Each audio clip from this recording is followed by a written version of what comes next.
The second one involves your mortgage. So as I mentioned earlier, most investors don't have cash on hand to pay for your home. But unfortunately, they lie and tell you they do. They give you a price over the phone and say they'll pay cash. That's the bait. Then they make an appointment to come see your home. Once they get to your house, they convince you to keep your mortgage in place and simply deed the house over to them. That's the switch. They don't have the cash, and they instead persuade you to finance the purchase of your own home. This scheme is known as buying a house subject to, which means they are buying it subject to keeping the financing in place, the mortgage in place. That means your name remains on the mortgage and you remain financially responsible for making the payments as far as into the future as you can. But they own the home and can profit from it. Now, in theory, there's nothing wrong with selling a property subject to. Happens all the time, as long as you're dealing with a reputable company or person that guarantees to make the mortgage payments on time so your credit doesn't get hurt. The problem is when someone isn't reputable and doesn't make your mortgage payments, then you are left to suffer the consequences, not the investor. Now, making matters worse, these scam artists will often stick a renter in your home and collect rent, but still won't pay your mortgage.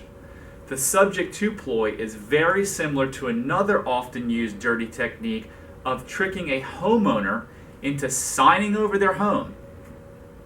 Let's say you're in foreclosure and you have a pending foreclosure auction, say 30 days out.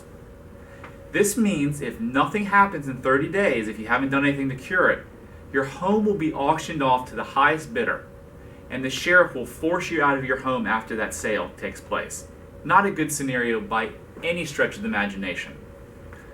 To avoid this happening, you call a property investor. Let's say you owe $100,000 on your mortgage, and your house is worth, say, $200,000. The crooked investor meets with you and says you have nothing to worry about. Nothing at all. He will stop the foreclosure and allow you to stay in your home until you get another loan and buy it back from him. All you have to do is pay him some rent, which is usually more than the mortgage payments were. So, if you couldn't make the mortgage payments, you likely can't pay a higher amount in rent.